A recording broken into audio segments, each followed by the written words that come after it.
Salam cerdas, Ibu, Bapak, Saudara-saudara yang saya hormati. Berjumpa kembali dengan saya di kanal Awali Rizki dalam sesi komentar berita. Kali ini saya akan membacakan berita yang bersumber dari komentar Pak Purbaya dan juga seorang pengamat dalam konteks nilai rupiah ya.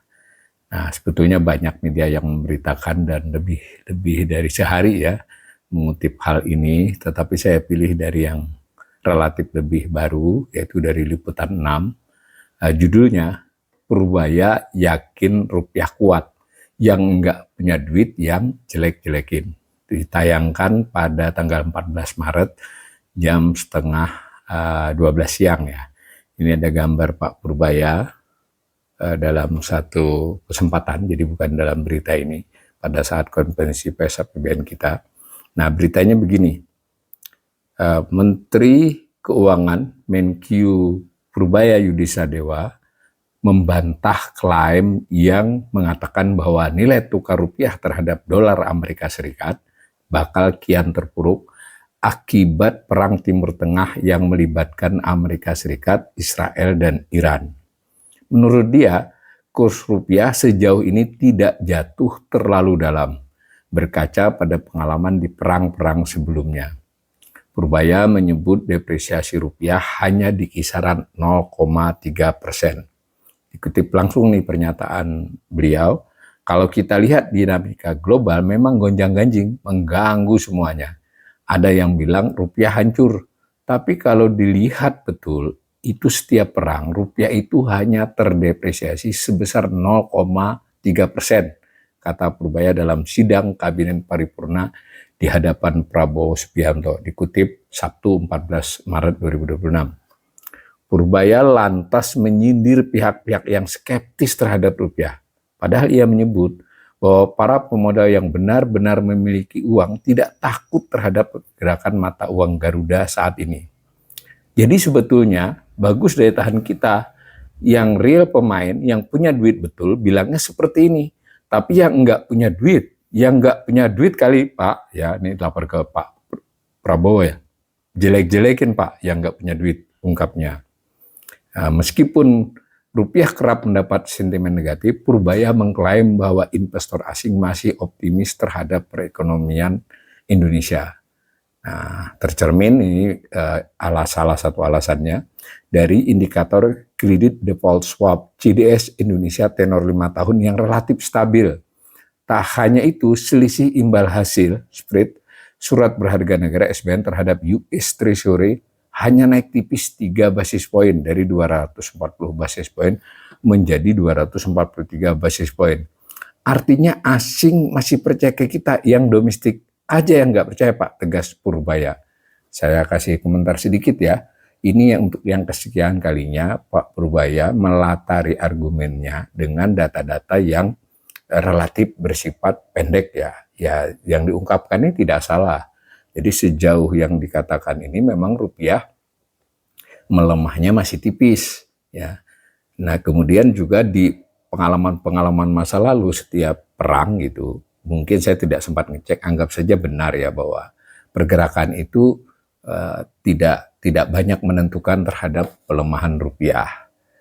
Nah, jadi semacam itu. Lalu dikatakan juga bahwa ini ada soal CDS. Ya, CDS kanal ini berkali-kali membacakan selama tahun 2025 itu memang fluktuatif ya, kadang naik, kadang turun. Dalam konteks yang diberitakan ini benar. Begitu juga soal imbal hasil dari SBN terhadap US Treasury. Sejauh data yang terkini itu masih naiknya tuh tipis lah, tidak terlalu jauh. Tetapi ya kita harus melihat juga bahwa sebelum terjadinya perang, rupiah itu sudah melemah.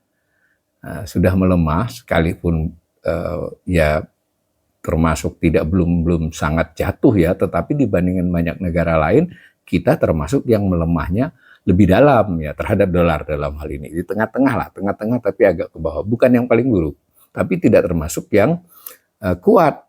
Nah, ketika ada perang, ini terlalu dini untuk menyatakan bahwa kita hanya akan terdampak kecil, karena dampaknya terhadap rupiah itu melalui berbagai transmisi ya. Transmisi misal kalau pemerintah ternyata benar-benar mau melebarkan defisit, berarti berutang lebih banyak, itu berarti penerbitan surat utang mengakibatkan pemerintah terpaksa mungkin harus menaikkan suku bunga dan seterusnya.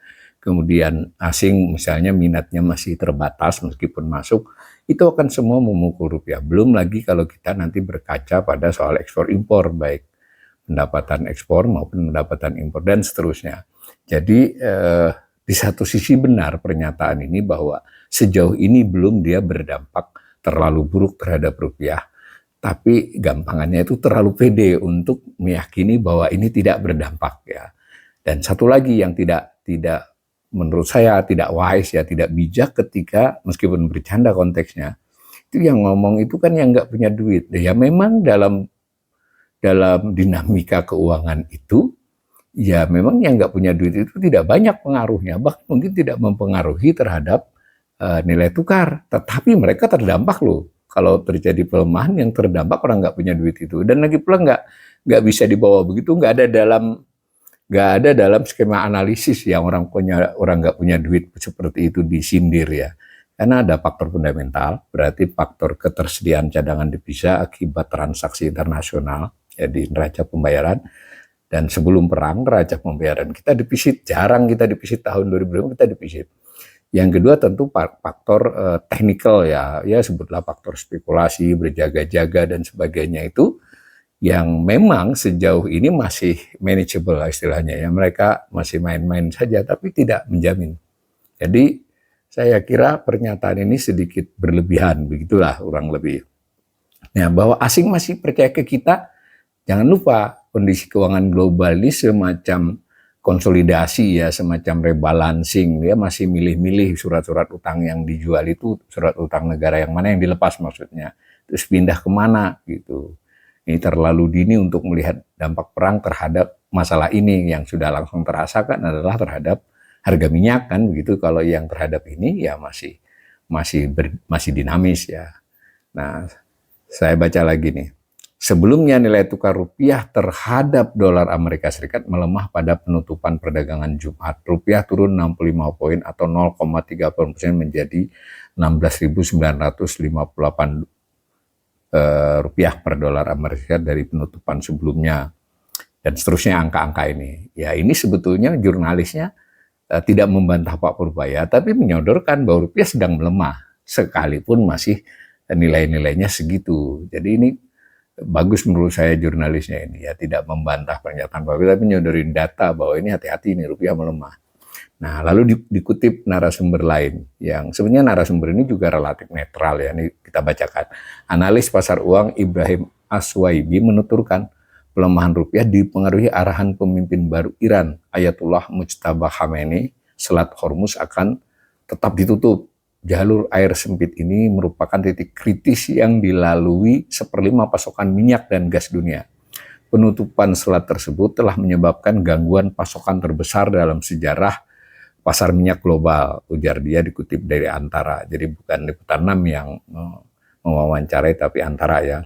Ibrahim menuturkan, para pelaku pasar dan analis khawatir lonjakan harga minyak yang besar akan berdampak ke seluruh dunia dalam bentuk guncangan inflasi. Harga minyak mentah Brent dan seterusnya ya, terakhir berada di $100 Amerika Serikat per barel. Lalu disebut juga bank sentral seperti Federal Reserve, the Fed, dinilai mungkin terpaksa mempertimbangkan kembali pemotongan suku bunga jangka pendek jika inflasi meningkat. Biaya pinjaman yang lebih tinggi dapat menarik lebih banyak investasi asing sehingga meningkatkan daya tarik dolar. Nah, di sini kan ada faktor rupiahnya bisa melemah ya. Melihat sentimen domestik, pasar dinyatakan terus menyoroti beban pembayaran bunga utang yang membatasi ruang manuver pemerintah untuk mendorong ekonomi melalui akselerasi belanja negara. Berarti ini digarisbawahi bahwa pemerintah harus bayar bunga yang masih besar ya, dan itu bisa menggerogoti kemampuannya untuk mengakselerasi belanja, ruang fiskalnya lebih sempit begitu. Nah, estimasi berdasarkan skema defisit anggaran dikurangi sumbangan primer Ini katanya disebut oleh sumber ini realisasi bunga utang telah mencapai 99,8 triliun pada Februari. Jadi 2 bulan sudah 100 triliun bayar bunga ya. Nah, dan seterusnya. Jumlah ini disebut juga setara 27,8% dan seterusnya. Nah, resiko pembengkakan beban bunga utang yang angka-angkanya nanti bisa dilihat semakin besar menyusul kebijakan tukar guling utang debt switch antara Bank Indonesia dengan pemerintah serta tensi panas geopolitik global yang berpotensi mengerek tingkat imbal hasil yield surat berharga negara. Nah, gitu ya. Jadi ini kutipan terhadap Pak Ibrahim ini sebetulnya ingin menyampaikan fakta-fakta yang meningkatkan risiko pelemahan rupiah, campurannya semua itu ya. Nah, di sini disebut juga data Kementerian Keuangan, yield SBN sudah naik menjadi 6,52%, sementara US Treasury Note di posisi 4,09. Ini yang selisihnya tadi, yang disebut Purbaya tadi, sebenarnya meningkat. Tapi meningkatnya berapa basis poin itu kan tergantung tanggal berapa sampai tanggal berapa. Tapi yang diutarakan ini per 10 Maret ini naik. Nah, jadi secara akumulasi yield SBN mengalami kenaikan 55 basis poin dan seterusnya. Nah, tapi Pak Ibrahim juga mengakui nih, pemerintah nampaknya masih optimis dengan mengelola utang, baik dari sisi portofolio maupun penerbitan tahunan, dengan sangat hati-hati untuk memastikan risiko tetap terjaga, termasuk sisi pengelolaan rasio pembayaran bunga utang, interest ratio, dan debt service ratio DSR. Contoh konkret, ini diceritakan lagi untuk penerimaan pajak yang mampu tumbuh 30,4%. Tapi menurut saya pendapat Pak Ibrahim ini di satu sisi mengakui pemerintah cukup berhati-hati, tapi beberapa fakta yang dia sampaikan itu mengarah kepada rupiah tetap berisiko melemah bahkan di minggu-minggu depan ini. Meskipun di berita lain ini kebetulan tidak dikutip dari sumber yang sama, Pak Ibrahim ini pengamat ini, rupiah akan mengarah ke 17.200.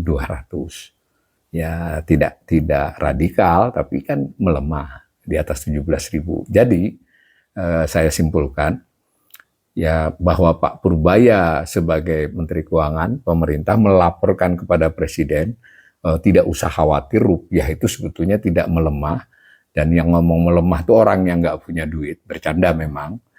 Ya di satu sisi ada benarnya ketika data-data dia sodorkan, tetapi banyak analis lain itu menganggap rupiah ini punya kecenderungan melemah.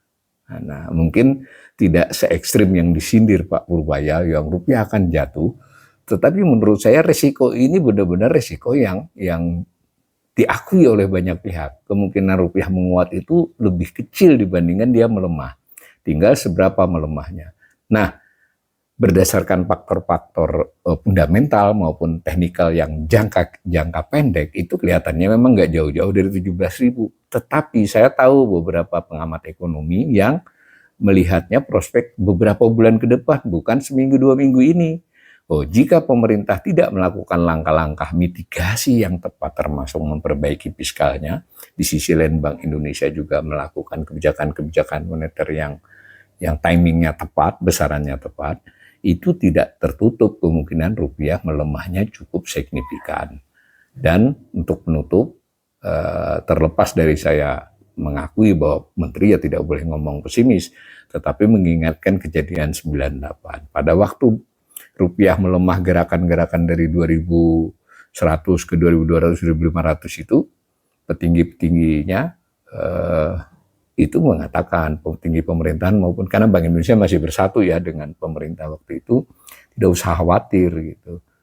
Blam, terus beberapa hari kemudian rupiahnya langsung melemah sangat drastis. Jadi mesti juga belajar dari pengalaman itu, bagaimana caranya otoritas itu bicara persuasif, bicara optimis, tetapi juga jangan menyepelekan, apalagi dengan bahasa-bahasa yang tidak enak seperti itu ya. Ini bukan urusan orang nggak punya duit, kira-kira begitu. Itu adalah pernyataan yang menurut saya sih kurang bijak dari Menteri Keuangan.